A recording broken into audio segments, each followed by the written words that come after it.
Chapter 6. About myself. She is called the Queen of Crime.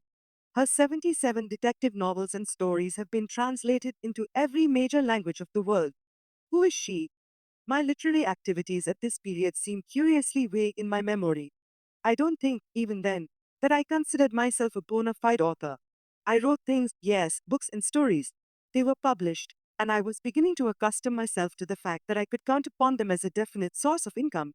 But never, when I was filling in a form and came to the line asking for occupation, would it have occurred to me to fill it in with anything but the time honored married woman. I was married woman, that was my status, and that was my occupation. As a sideline, I wrote books. I never approached my writing by dubbing it with the grand name of career. I would have thought it ridiculous. My mother-in-law could not understand this.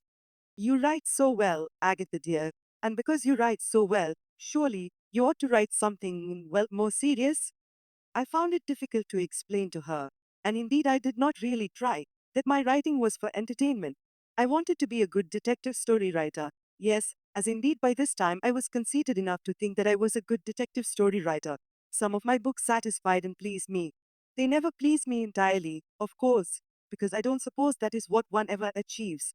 Nothing turns out quite in the way you thought it would when you are sketching out notes for the first chapter, or walking about muttering to yourself and seeing a story unroll. My dear mother in law would, I think, have liked me to write a biography of some world famous figure. I cannot think of anything I should be worse at doing. Anyway, I remain sufficiently modest to say occasionally, without thinking, yes, but then of course, I am not really an author. This way usually corrected by Rosalind, who would say, but you are an author, mother. You are quite definitely an author by this time. Poor Max had one serious penalty laid on him by marriage. He had, as far as I could find out, never read a novel. Captain Woolley had forced the murder of Roger Ackroyd upon him, but he had got out of reading it. Somebody had discussed the denouement in front of him, and after that, he said, what on earth is good of reading a book when you know the end of it? Now, however, as my husband, he started manfully on the task. By that time, I had written 10 books at least, and he started slowly to catch up with them. Since a really erudite book on archaeology or in classical subjects was Max's idea of light reading, it was funny to see what heavy weather he made of reading light fiction. However, he stuck to it, and I am proud to say appeared to enjoy his self-imposed task in the end. The funny thing is that I have little memory of the books, wrote just after my marriage. I suppose I was enjoying myself so much in ordinary living that writing was a task which I performed in spells and bursts. I never had a definite place which was my room or where I retired specially to write. This has caused much trouble for me in the ensuing years, since whenever I had to receive an interviewer, their first wish would always be to take a photograph of me at my work. Show me where you write your books, or anywhere. But surely you have a place where you always work. But I hadn't. All I needed was a steady table and a typewriter. I had begun not to write straight onto the typewriter. True, I still used to do the beginning chapters and occasionally others in longhand and then type them out. A marble-top bedroom washstand table made a good place to write. The dining room table between meals was also suitable. My family usually noticed a time of approaching activity by saying, look, Mrs. is broody again. Carlo and Mary always called me Mrs., supposedly in Peter the dog's language, and Rosalind, too, more often called me Mrs. than Mummy or Mother. Anyway, they all recognized the signs when I was broody, looked at me hopefully, and urged me to shut myself up in a room somewhere and get busy. Many friends have said to me, I never know when you write your books because I've never seen you writing, or even seen you go away to write. I must behave rather as dogs do when they retire with a bone. They depart for an odd half hour, self-consciously with mud on their noses. I do much the same. I felt slightly embarrassed if I was going to write. Once I could get away, however, shut the door and get people not to interrupt me, then I was able to go full speed ahead, completely lost in what I was doing. Actually, my output seems to have been rather good in the years 1929 to 1932.